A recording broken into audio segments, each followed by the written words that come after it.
अस्सलामु अलैकुम रहमतुल्लाहि व बरकातुहू। उम्मीद है कि आप हजरात खैर आफियत से होंगे। अल्लाह रब्बुल इज़्ज़त आप लोगों को इसी तरह खुशहाल रखे, आमीन।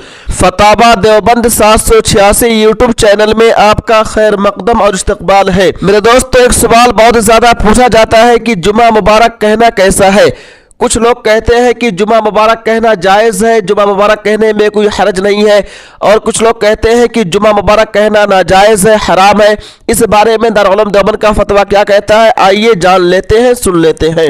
सवाल: आजकल सोशल मीडिया या मोबाइल के जरिए जुमा के दिन की मुबारकबाद देने का आम रवाज हो गया है, और ऐसा महसूस होने लगा है कि कुछ साल बाद लोग जुमा के दिन की मुबारकबाद देने को सुन्नत समझ के कर रहे होंगे और जुमा के दिन की मुबारकबाद ना देने पर बुरा महसूस करने लगेंगे। ऐसी सूरत हाल में शरीयत का क्या हुक्म है कि जुमा की मुबारकबाद दी जाए या इस पर खामोशी अख्तियार की जाए?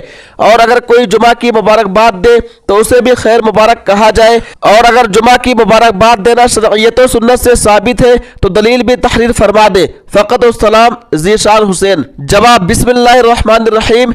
जुमा का दिन फी नफ्सिही बाबरकत और फजीलत का दिन है, और जुमा मुबारक कहने का मतलब जुमा के बाबरकत हो जाने की दुआ देना है, इसलिए इस दुआ की गुंजाइश है। अलबत्ता इसका एहतमाम और इल्तिजाम करना और इसको दीन का हिस्सा समझना दुरुस्त नहीं। जहाँ इस तरह का अंदेशा हो वहाँ इसकी मुस्तकिल आदत ना बनाई जाए। वल्लाहु ताला आलम। दारुल उलूम देवबंद।